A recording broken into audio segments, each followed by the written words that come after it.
Hi everybody, welcome to Keeping It Real with E. Today is Monday, June the 27th, and I'm going to grab a quick opportunity to share something that is on my mind, keeping it real, very, very real. And I'm going to title this entry, My Rolodex of God's Faithfulness.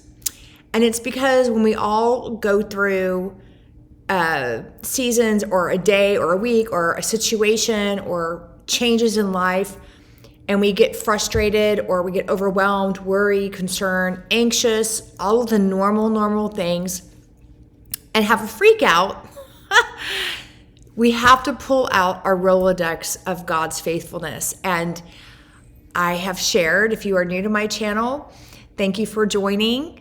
I encourage you to go back. I started video journaling to work through what it was like to walk with my mother who had brain cancer. It was an 18-month journey. And then God led me to journal about leaving a narcissistic, abusive relationship and how God was faithful in all things, even though when I walked away and I was not, He never left me. So thank you for joining, and I encourage you to go back to my channel, like and subscribe, please. I will be working on a podcast and putting that together with some very special guests that I'm very excited about. But for today, so let's just talk about when things in life, a job change, a move, a new school, how about a new country? How about what? How is this all going to come together? And that's what I'm dealing with right now. I've kept this on the down low until we knew that we knew. And it looks like, friends, that this good old Southern USA lady and her fam are going to go to Singapore. And my husband used to have an office there, actually in Kuala Lumpur, but he's very familiar with Singapore and the surrounding areas. So I have a lot on my plate. And I'm, as a wife and a mother, my concerns in this order: child and pets. The child and pets. A lot to get done in a short amount of period of time. And I have found myself, I am a type A. I can be. The older I've gotten, the less I have become, which is fantastic because who wants to live with all that mess? So I've gotten a lot better, but a lot of that has come from trusting God, walking in situations and circumstances. So let's just back up. I'm having some freak out moments, not full blown like they could be, thankfully. But I have to go back in my Rolodex of God's faithfulness. Say, Lord, I never expected to be a wife and a mother, but this is what you did, right? So many years ago, I guess it was like 2012 or 13, we built this home. We had built a home together, and it was beautiful. It was everything that we had planned and wanted, and it took a while to do. And we lived in that home for 6 months. And we moved to Denver, Colorado. And I was not happy about it at all. I fought it. I was like, you can go. We've lived international, or you've been international, and we've stayed stateside. And go on about your merry way. I'm like, we'll just have a long distance marriage. And God was really good. Let me tell you what He did. My phone rings. On the 4th trip, I'm scheduled to go to house hunt in Denver. We ended up renting, and it ended up being a wonderful time. And because God knew it was going to be a wonderful time. But a woman that I made friends with, who was here from Oklahoma on her husband's business work schedule, and she was only here for a few years, happened to call me out of the blue at 6 or 6:30 in the morning. It was so random. And she sent me a text message, and then we ended up chatting, and she said, I told her what was going on. Like, my whole life is going to be disrupted, and this and this and this. And she said, you know what, E? If I had not come to the Woodlands, I would have met you. never would have met your family and all the people that I did meet and I still have friendships with. It was such an amazing time. And now we're back in our home city and a home state. But go for it. So somebody's in my backyard. Oh, it's it's the pest control. Sorry, I saw a reflection in that TV back then. I was like, what? Anyway, okay, we're all good. So in any event, I knew I had that release. So God was so faithful when we were in Denver. So many things lined out. It took 4 trips to finally find a home to get. It was nothing like I expected, and it was better than anything I could have ever imagined.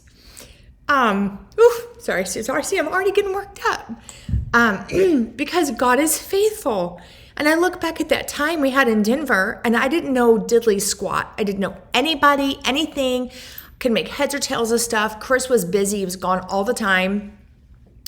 But so much happened, and God just opened the paths. Schools happened. It didn't happen on my timeline, but it happened when they needed to happen. And everything was wonderful. And I look back at the time in Denver, and it was an amazing. It was supposed to be a 5-year plan. It ended up only being 2 years. And then God brought us home. And he brought us home just in the nick of time to be here with my mom. So right now, we are walking in another season of change. I said, are we going to sell the house? Are we going to keep the house? How long are we going to be in Singapore? This is a big deal. And everything has to align just so.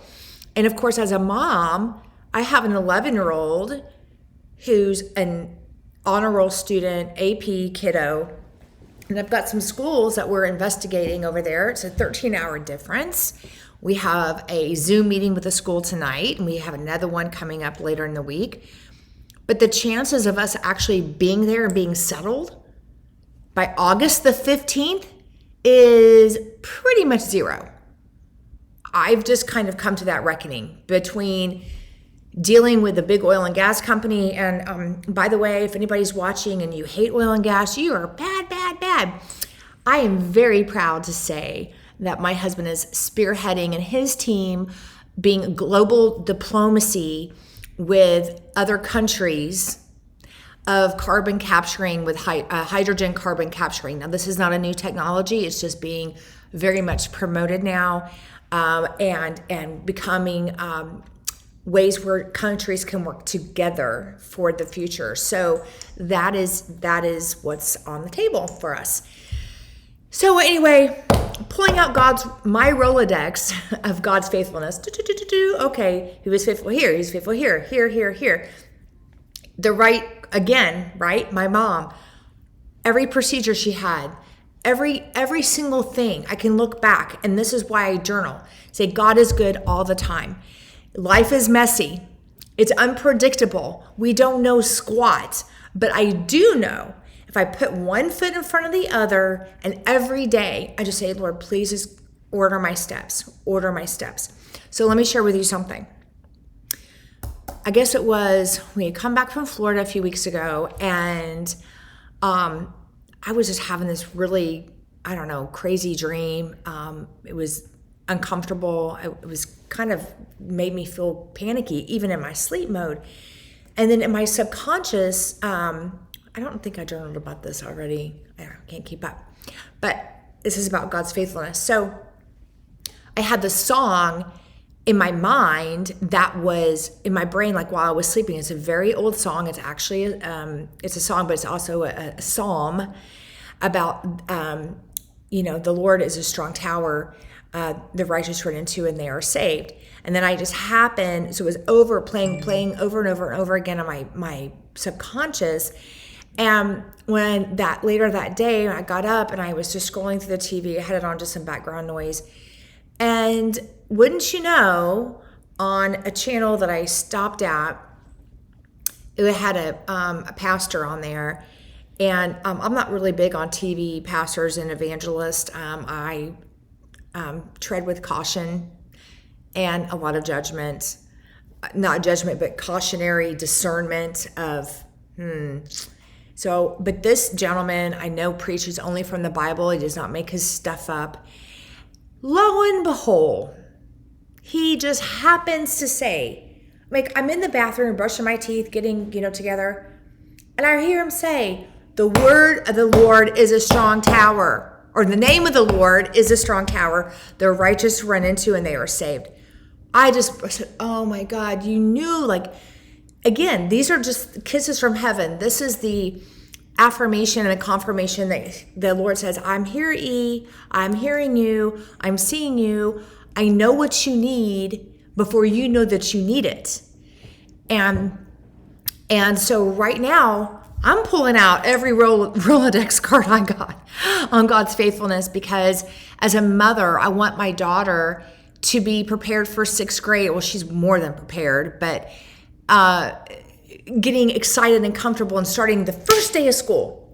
That may not happen, folks, and I'm going to have to be okay with it. I'm just going to have to just be okay with that, and just go with it and know that things are going to align how they're supposed to align. And our children take cues from us. So I'm not going to be panicky and all that kind of stuff. It's just going to be like, you know what? Even if we do some varsity tutors online, one-on-one coaching, we're going to be great. It's going to be fine. And everything's going to line out how it's supposed to, because that's how God works. And living out our faith is the greatest example, real life examples that we can ever share with our children. Going to church and Sunday school and missions trips, all those things are important too. But actually what makes the biggest difference is real life application. I've got a girlfriend right now who she's starting up a private school and an in-home school for littles. She has a teaching background, and God put it on her heart to start doing this because there's just some weirdness going on in the area that she's at. She said, I have this background and I never saw myself doing this, but I have such a passion for it. And God is bringing the right people in her life to execute this. She has families that are coming to her and say, wow, we're so excited that you're doing this. And does she have some apprehension? Yes. She's got a little bit of nervousness and anxiety. It's normal. We are humans. But God, however, God, what does he do? He brings in the confirmations. He brings in the right timing. He does that with people and resources to affirm what is planned in our season. I have someone in my life who's currently desperately trying to have a child, who's in her early 40s. When she was very young, had multiple abortions. And her eggs are good now. She's gone through the testing and the doctors, but she just can't seem to get pregnant. And there's a lot of guilt and condemnation right now in her life. And first of all, I nip that in the bud. Say, look, we have a lot of things we do in our mind, but make no mistake, the enemy, the liar of your soul, loves nothing more than to rob you of God's joy and God's promises in your life. And so, she is pulling out her Rolodex of God's goodness. Okay, I'm walking in this season right now. I want this so much, but right now I'm doing everything I need to do. I'm going to be content where I am. And if it is for me and in God's blessing and will that we have a child, even if it's just one healthy baby, then great. But we cannot be obsessive and controlling and beating ourselves up over what if I'm not doing something right, or this isn't happening, or my past choices, or all of that combined, right? It's just a lot. So everybody, that's just 2 people in my life. I've got my other third. She's going to be a guest also with me very soon. She's made some very powerful choices in her life to live God's best for her, and not what she was thinking was going to be her best. And I will allow her to. I want her to share that in her own words. But Anyway, today is about, is God faithful? Yes, he is, and yes, he can. There's a song by the group Cain, and Cain, and it says, did he deliver me? Has he moved every mountain? Yes, he did, so yes, he can. There's more to the lyrics, but it's a fun little peppy song. All truth, not some kind of bubblegum song. I mean, it's a great song. And it's so funny because it's one of my favorites. When I hear it, I jam to it. I'm like, yes, he did, so yes, he can. And it's true. And I'm reminding myself right now, this is a reality check for me, journaling, saying, okay, got a lot on our plate, have a lot of decisions to make, but because I can pull out my Rolodex of God's faithfulness of every single time things came together flawlessly. Was it on my time frame? Was it kind of like really close to the midnight hour? Yes. Did I feel like my coach was turning into a pumpkin? Yes. But that's okay. Because that's when you say, but God did this. And this is part of living in him. And it doesn't mean things are rosy and peachy. And, this is why I'm sharing. It's okay to have that little, but there is joy in the journey. And the joy is looking back and saying, God, thank you, thank you, thank you. You are so faithful in all my ways. And so order my steps today and every day. But a simple prayer when you're getting ready. You're in your closet, you're brushing your teeth, you're washing your face, you're making your bed, you're getting your coffee, you're in the bathroom, whatever. Simple. God, just order my steps today because you are so faithful. Just order my steps today. And I'm going to leave everybody at that. I need to go pick up my child from camp. And I want everyone to have a blessed day. And you guys know, may the Lord bless you and keep you. And may his face shine down upon you in graciousness and peace. And he stands behind us. He walks beside us and he goes before us. And he does order our steps when we ask him to. And so thank you for joining me today. Please be sure to like and subscribe. I will be growing my ministry, keeping it real with E, and just sharing God's goodness and faithfulness in all areas of our life. Take care and God bless you.